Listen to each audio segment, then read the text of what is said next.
Já está disponível o livro As Doutrinas do Inferno e Suas Manipulações Dentro das Igrejas. Adquira hoje mesmo.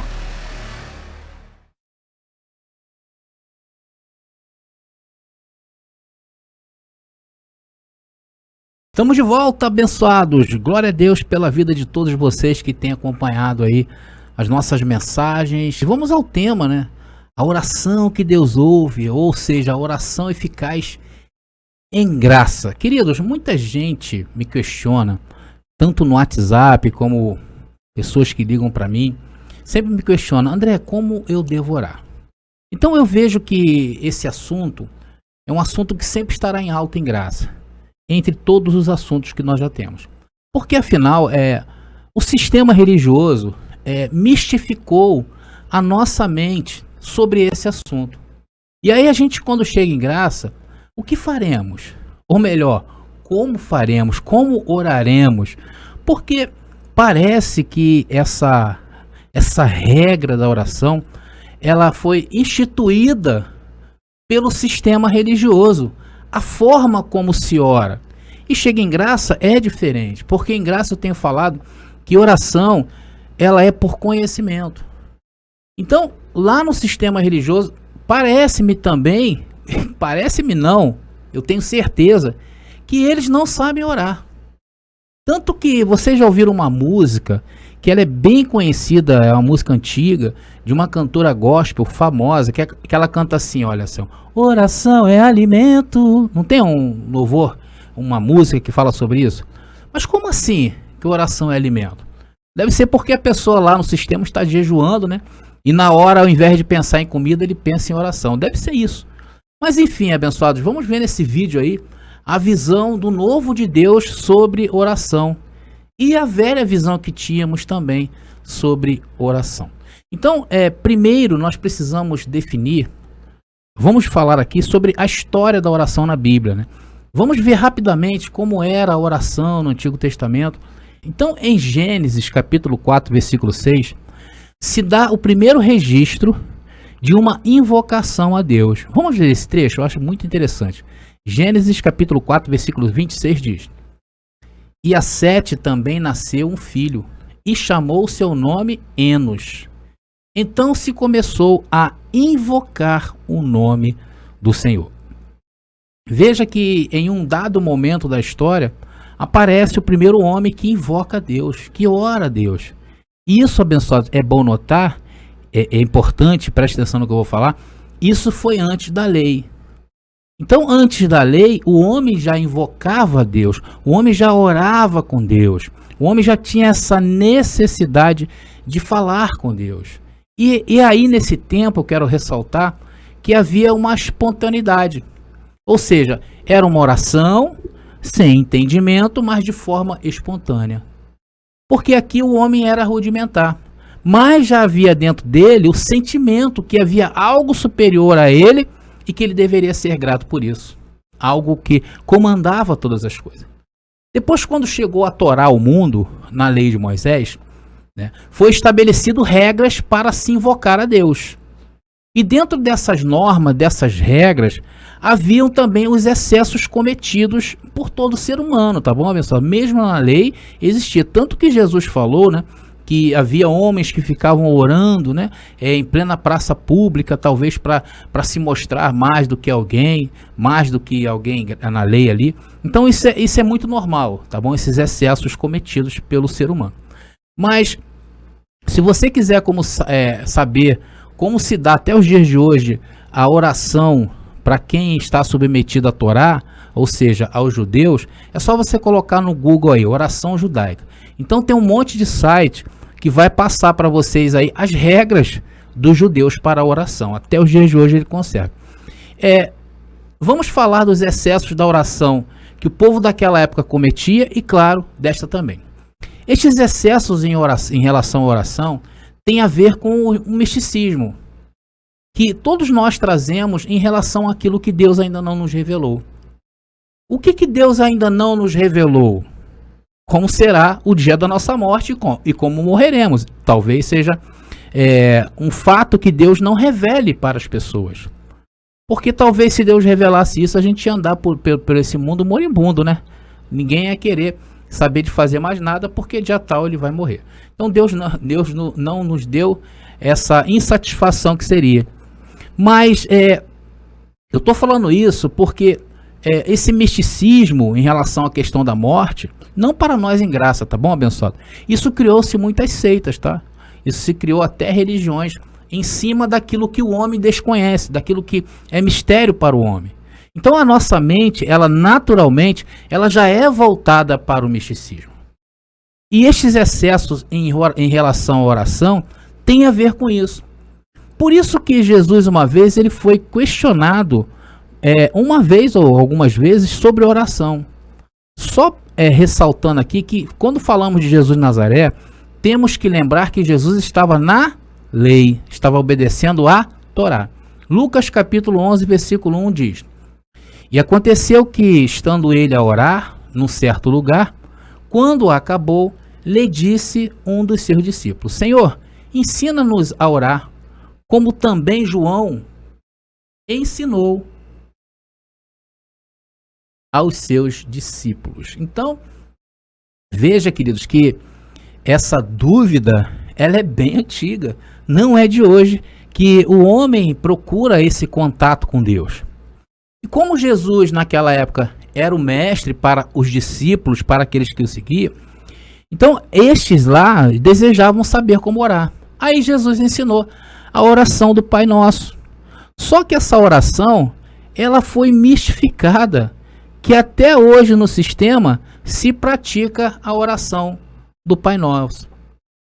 E se vocês fizerem uma análise mais profunda nessa oração do Pai Nosso, Jesus falava em um tempo para aquela geração. Tanto que essa oração não apareceu mais em nenhum local da Bíblia. Nem os discípulos que ouviram praticaram ela, a não ser o sistema religioso que colocou como regra, né?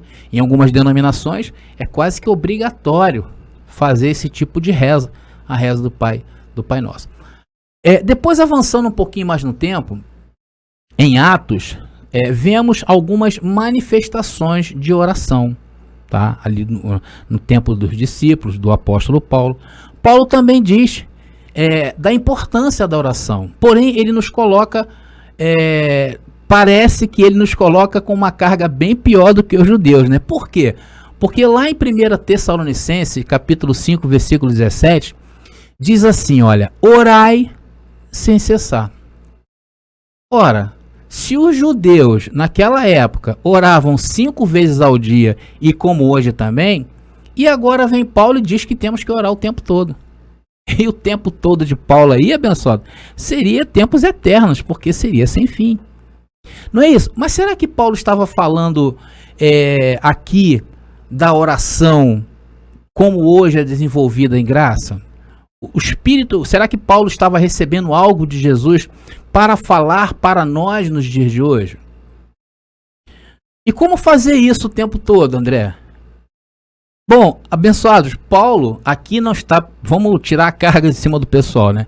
Paulo não está aqui se referindo a uma oração de regras, né? E achamos essa resposta no contexto da passagem. Veja, 1 Tessalonicenses capítulo 5, versículo 1 e 2, que é o contexto de 1 Tessalonicenses 5,17. E diz: Mas irmãos, acerca dos tempos e das estações, não necessitais de que se vos escreva, porque vós mesmos sabeis muito bem que o dia do Senhor virá como um ladrão na noite. Esse é o contexto. Então qual era o contexto de orar sem cessar? Qual era a necessidade de estar ali orando ao Senhor sem pestanejar, vamos dizer assim? Era porque aquele povo, queridos, eles iriam passar por provações difíceis. E mais tarde vocês sabem da história que fala da destruição daquele mundo, né, regido pela lei de Torá, da lei da Torá, no ano 70 depois de Cristo. Então Paulo, ele estava orientando para aqueles dias terríveis, dias de dificuldade, grande tribulação, né? Tantas coisas que aconteceram de ruim ali. Qualquer dia eu vou trazer um relato histórico do que aconteceu ali. Abençoados, vocês vão ficar de cabelo em pé e boca aberta. Se prepare. Inclusive, abençoados, desde Mateus até Apocalipse, todo o tempo estava voltado para aqueles dias e não para estes dias. Por isso que Paulo não só falou para que o povo não parasse de orar, como falou também de outras coisas. Vamos ver umas outras coisas que é interessante que Paulo falava para aquele tempo, né? E que também a gente pode tirar lições para hoje. Por que não? Só não pode a gente colocar cargas nas nossas costas que nós não poderemos levar. Nós não podemos fazer isso, tá? Vamos lá em 1 Tessalonicenses, capítulo 5, versículo 14 e 15, que diz: Rogamo-vos também, irmãos, que admoesteis os desordeiros, conselheis os de pouco ânimo, sustenteis os fracos e sejais pacientes para com todos. Vede que ninguém dê a outrem mal por mal, mas segui sempre o bem, tanto uns para com os outros, como para com todos. Versículo 16 ao versículo 22. Regozijai-vos sempre. Aí Paulo começa: orai sem cessar. Em tudo dai graças, porque essa é a vontade de Deus em Cristo Jesus para convosco. Então Paulo estava preparando o povo para aquela situação que eles iriam passar. E diz: não extingais o espírito, não desprezeis as profecias, examinai tudo, retende o bem, abstende-vos, difícil a palavra, hein? Abstende-vos de toda a aparência do mal.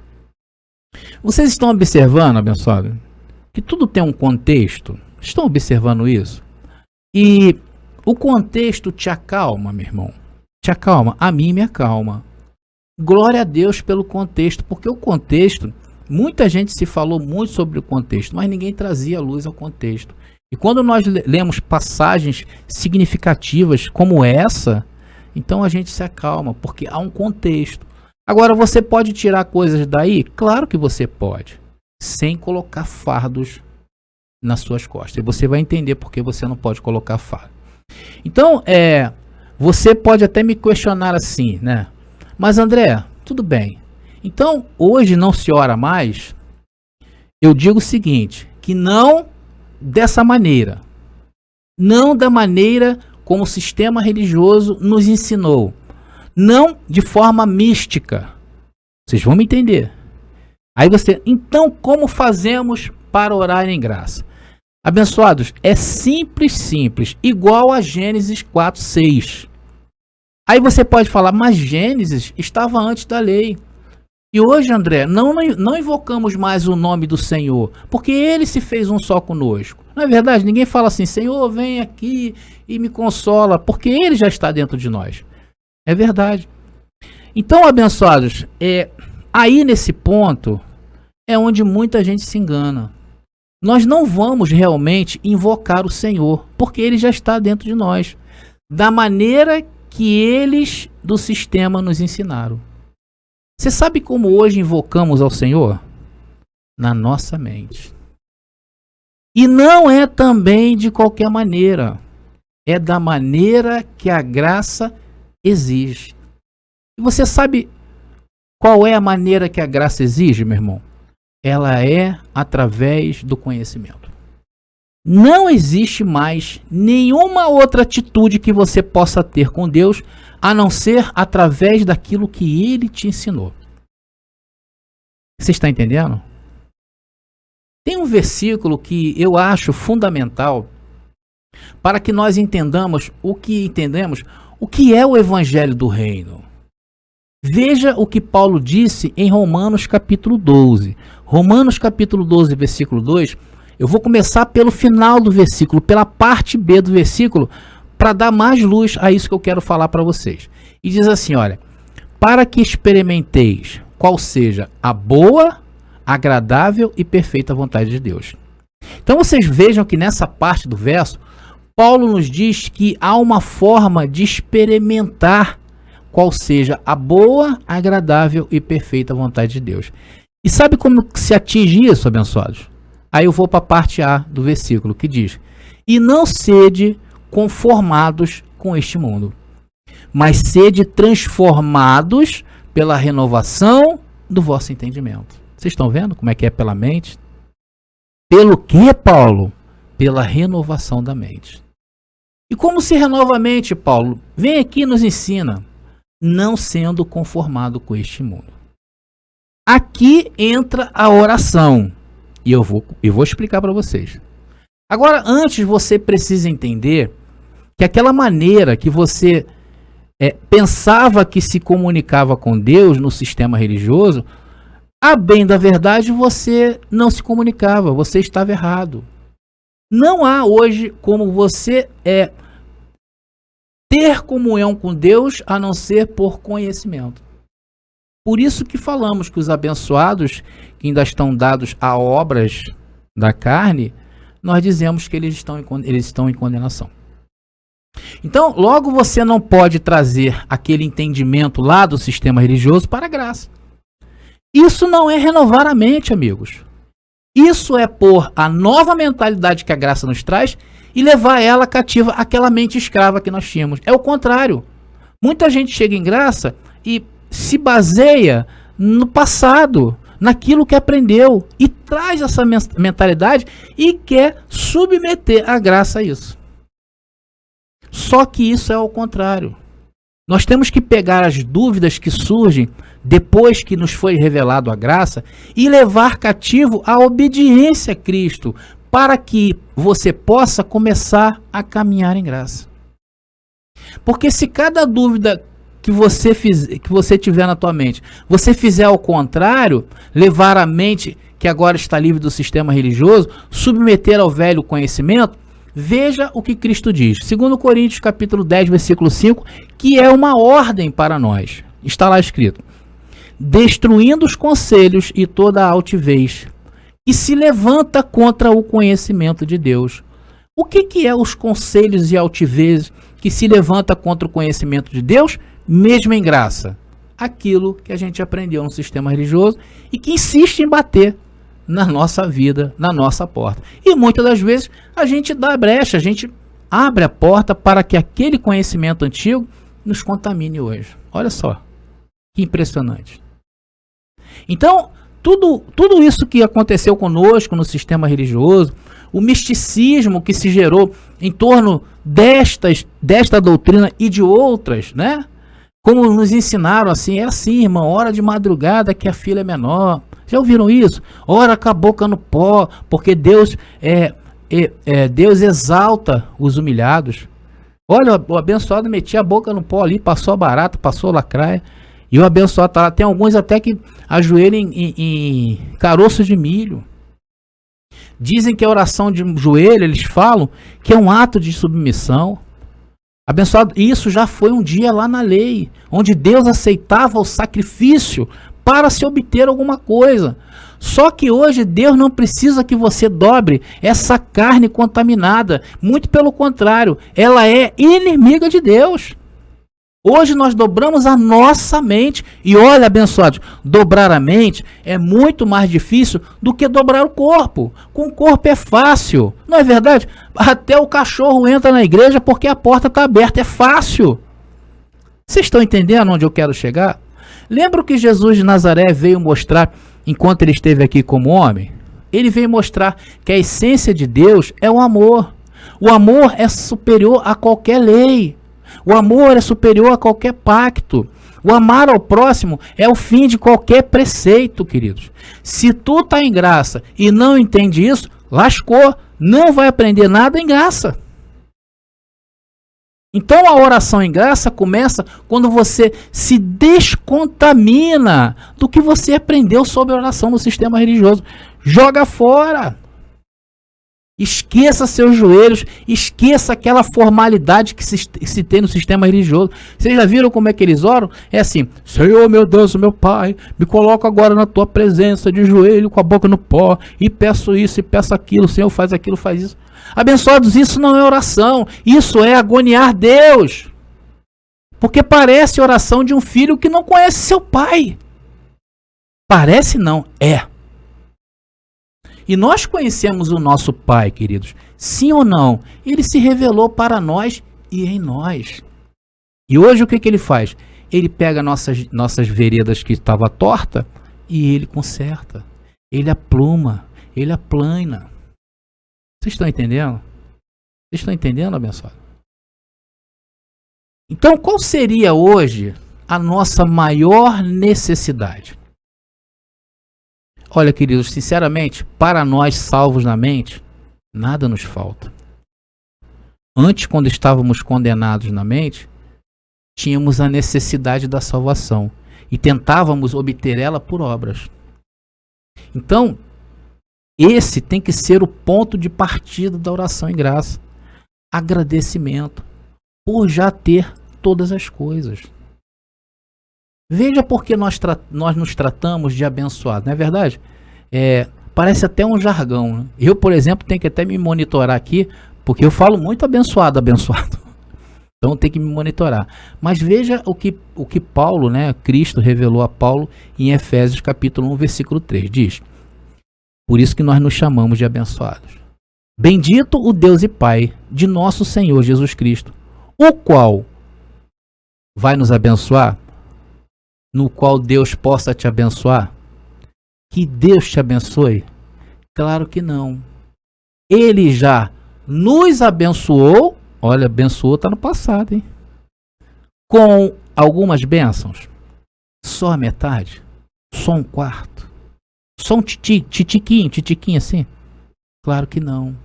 É com todas as bênçãos espirituais nos lugares celestiais em Cristo. Olha, querido, essa é a mentalidade que nós devemos ter.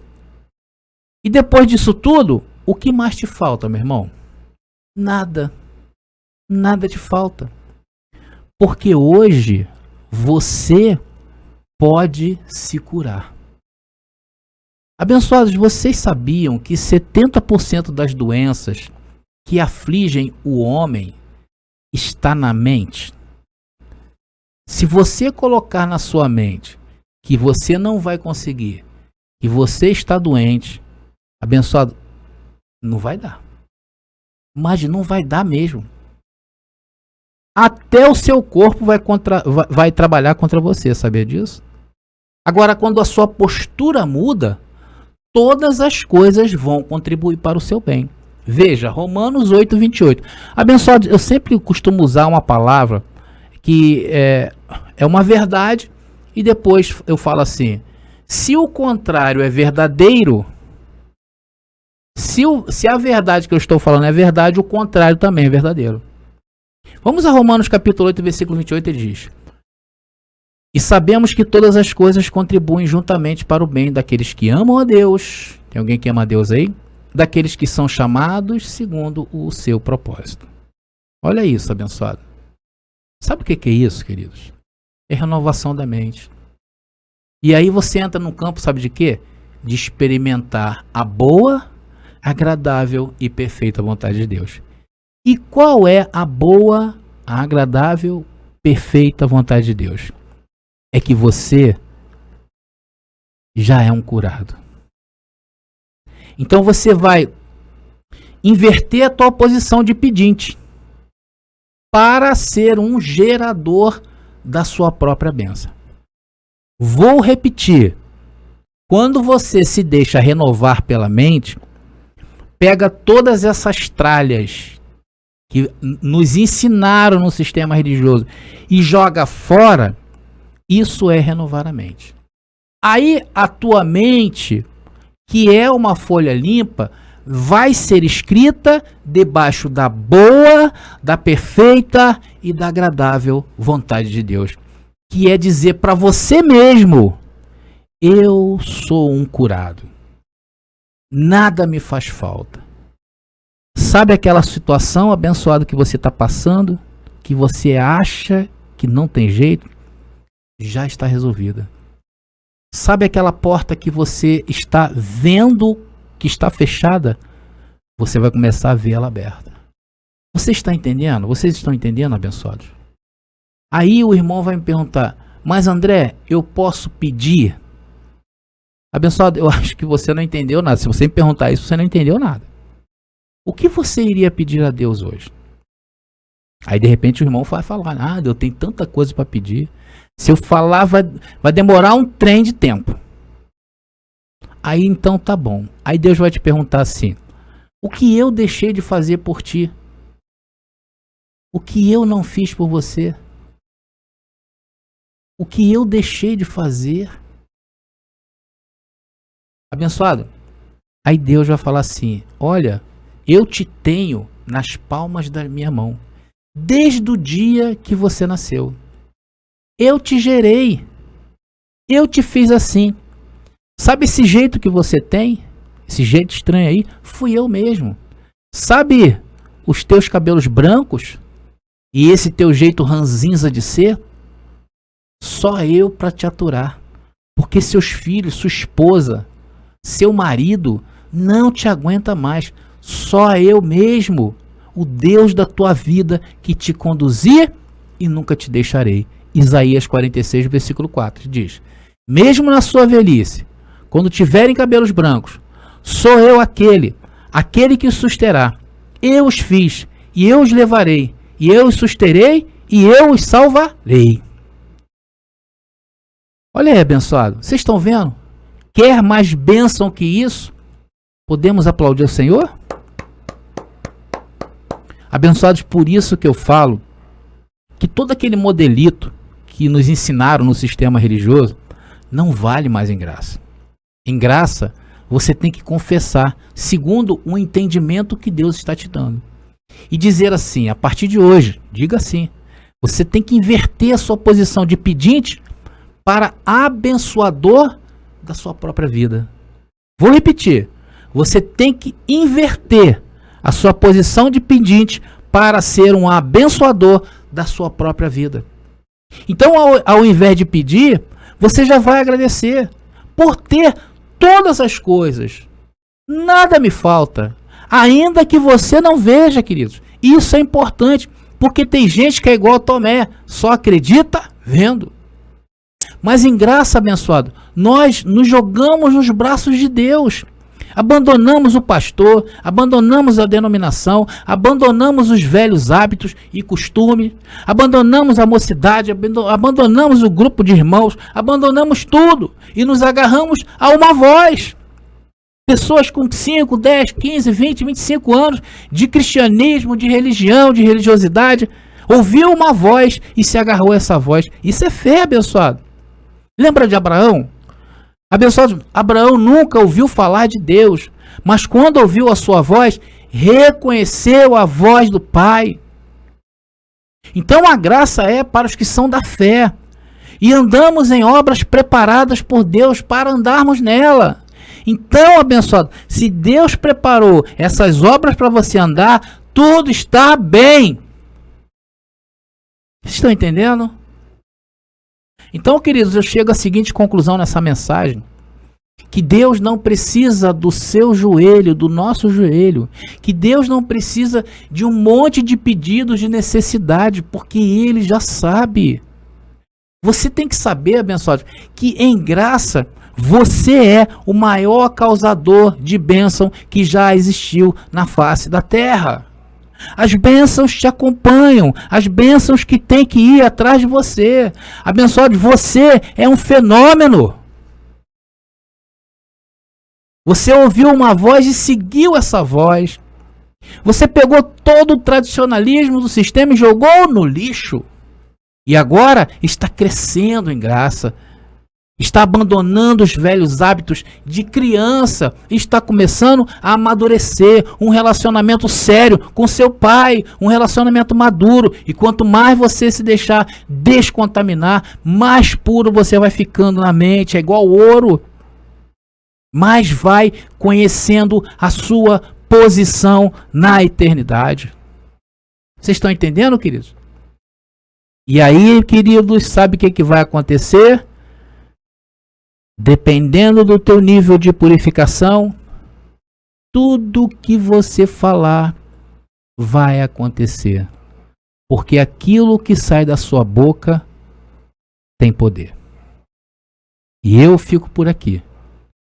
Graça e paz. E até a próxima mensagem. Já está disponível o livro As Doutrinas do Inferno e Suas Manipulações Dentro das Igrejas. Adquira hoje mesmo.